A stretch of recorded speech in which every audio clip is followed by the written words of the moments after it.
왜 항상 민주당이 집권하면 집값이 폭등할까요? 과거 김대중 정부 때 전국 19% 올랐고요. 서울 33% 올랐습니다. 노무현 때 24%, 서울 43% 올랐고요. 문재인 때 18%, 20% 올랐습니다. 반면 보수 정권일 때 이명박 때 1.5%, 서울 기준, 박근혜 7.6%, 윤석열 마이너스 2.7%였습니다. 공교롭게도 민주당이 집권하면 집값이 폭등했던 거예요. 이게 과연 우연일지, 그리고 지금 민주당 정권이 다시 들어섰죠. 과거와 마찬가지로 이번 정권에서도 폭등세가 이어질지 아니면 예외의 케이스가 발생할지 지켜봐야 되는데, 일단 현재까지 분위기는 과거와 비슷하게 흘러가고 있어요. 지금 강남에서 평당 2억 뚫은 단지들이 나오고 있죠. 원베일리 같은 경우에 52평 106억에 거래가 됐고요. 작년 말 기준입니다. 현재 24평 평균 분양가가 10억을 돌파했고 서울주택 평균 매매가도 10억을 넘었죠. 강남은 13억입니다. 제가 볼 때는 지금 평당 2억이라고 하는 3억까지 머지 않았다고 생각하거든요. 5년 내에 실현될 수 있다고 생각하는데, 민주당 때 집권하며 집값이 폭등하는 이유에 대해서 얘기해보고자 합니다. 우선 현재 30평대 분양가가 7억 7천이고요. 전국 기준으로. 서울은 무려 17억입니다. 자, 24평은 12억이거든요. 서울 같은 경우에 12억이죠. 경기 5억, 전국 4억이고요. 24평이면 한 3, 4인 가구 살기가 적당한 수준인데, 중소형 평형의 경우에도 서울에 들어가려면 신축 아파트 받으려면 12억을 넣어야 된다는 거예요. 자, 84 같은 경우에는 서울 17억 돌파했고요. 제주가 8억, 인천 6억입니다. 여기도 1년 만에 1억이 점프했거든요. 서울 기준으로, 아니 전국 기준으로. 서울은 더 올랐겠죠. 지방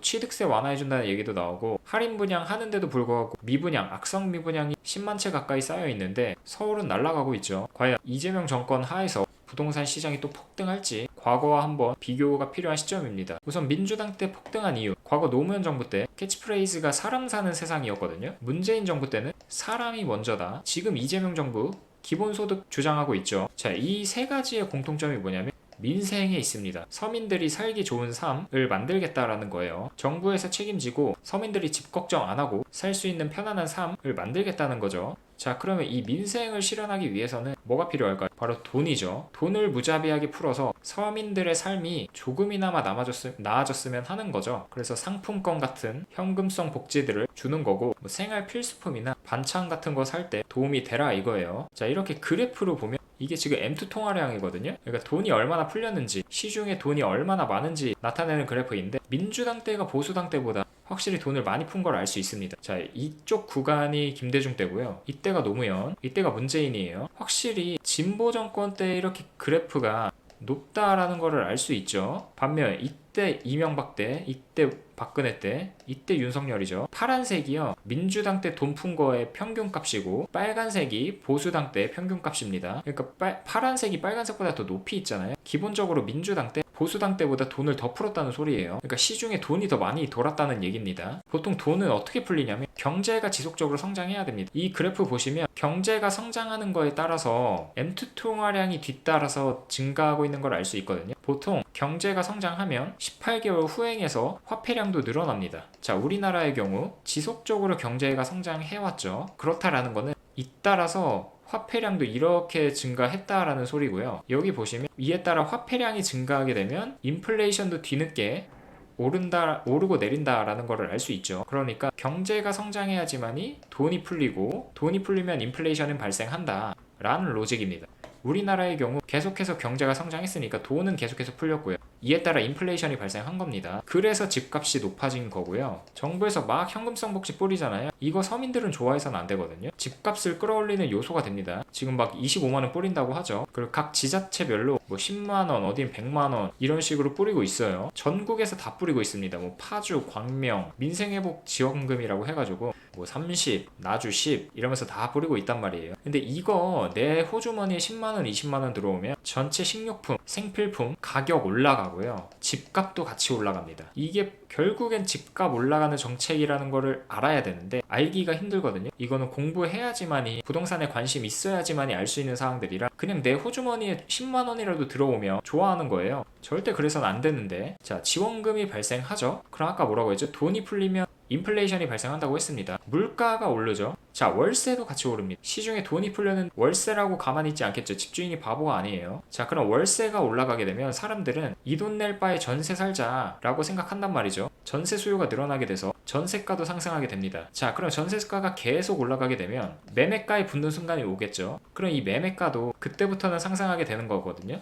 그러니까 전세가가 매매가 상승을 부추깁니다. 보통 이게 0.7%라고 보면 되는데 전세가 1% 오르면 매매가 0.7% 올라요. 이거 얼마 전에 논문에서 발표했죠. 그러니까 결국에는 장기적으로 정부에서 지원금을 풀면 집값이 오르게 된다는 겁니다. 근데 여기까지 보통 생각을 못해요. 여기까지 도달 못합니다. 그냥 딱 여기에서 끝나요. 그냥 내가 돈 받으면 좋은 겁니다. 여기까지만 눈치채도 좋은 건데 보통 여기에서 끊기거든요. 로직이. 코로나 때 보시면 돈 엄청 풀렸죠. 집값도 엄청 올랐죠. 그거 생각하시면 됩니다. 자, 그래서 집값이 폭등한 거고요. 두 번째는 중국 자본이 막대하게 유입됐습니다. 우리나라도 이제 부동산으로 돈 버는 시대가 됐다 보니 중국인이 마구 들어와요. 120억 단독주택을 전액 현금으로 무려 33세의 중국인이 샀고요. 보시면 전국적으로 5년간 한국 부동산을 소유한 사람들, 그러니까 중국인들 2배 가까이 늘었어요. 5만 명이었는데 9만 명이 됐죠. 수도권은 3만 명이었는데 6만 명이 됐습니다. 그러니까 전체 외국인 중에서 중국인이 차지하는 비중인데 5년 사이에 중국인들이 거의 2배 늘어났다는 거죠. 자, 이 그래프 보시면 전체 외국인 중에서 중국인이 차지하고 있는 비율 2020년에는 69%였어요. 그러다가 쭉 떨어지더니 2020년부터 다시 반등하기 시작했습니다.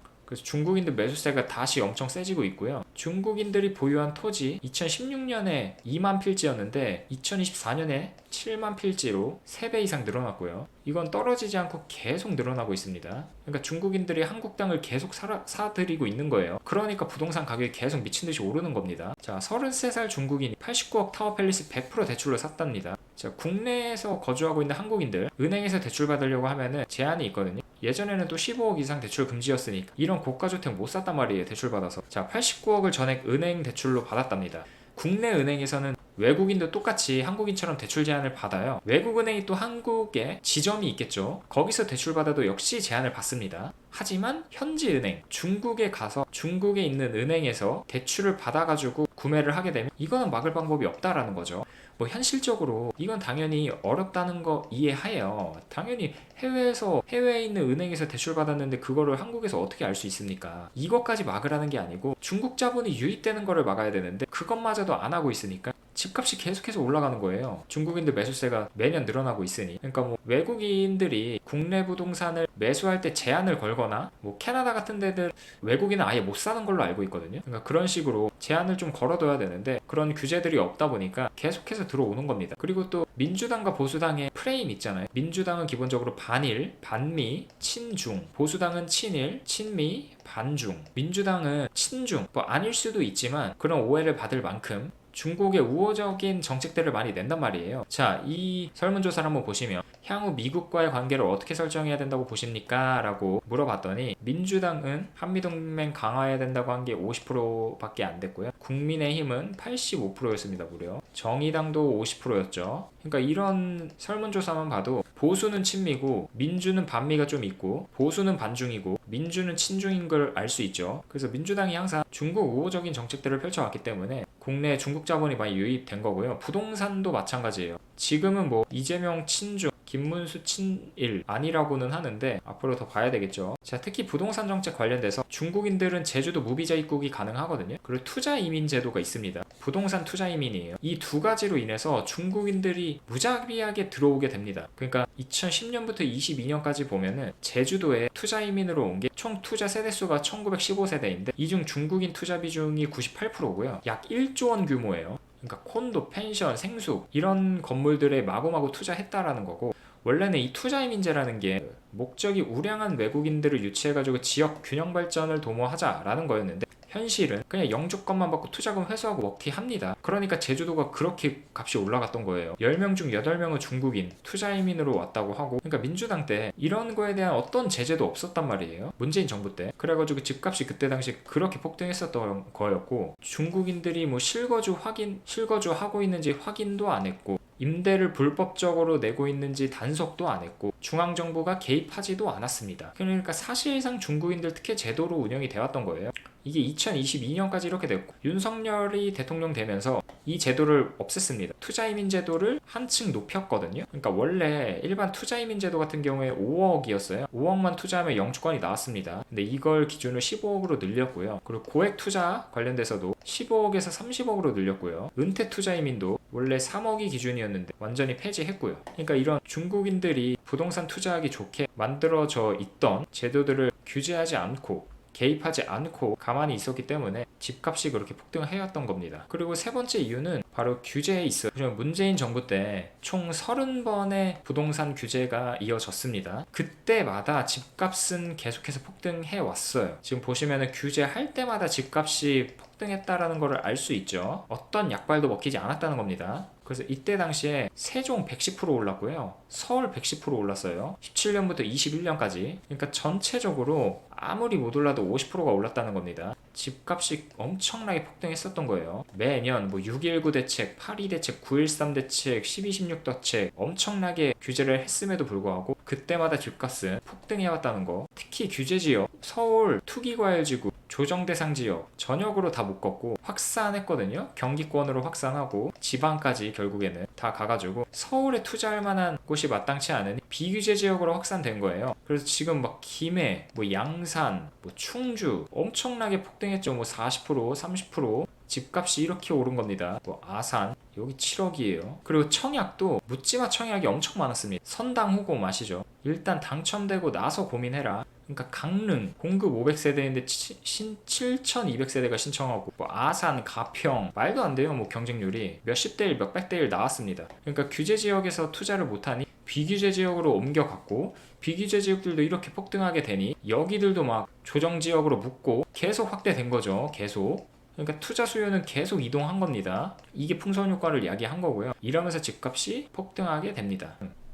민주당 정권이 들어서면서 이런 전철을 밟을지, 왜냐면 과거에 이런 흐름들을 모두가 다 알고 있기 때문에 규제를 하면 할수록 폭등을 할 텐데 이재명은 다를지 궁금하고요. 아무튼 과거 민주당 때 집값이 폭등했던 이유를 설명드렸고 이재명 때도 똑같은 것들이 나오면 똑같은 결과를 낳을 가능성이 높으니 대응 잘 하시면 되겠습니다. 그럼 오늘 방송 여기까지 할게요. 감사합니다.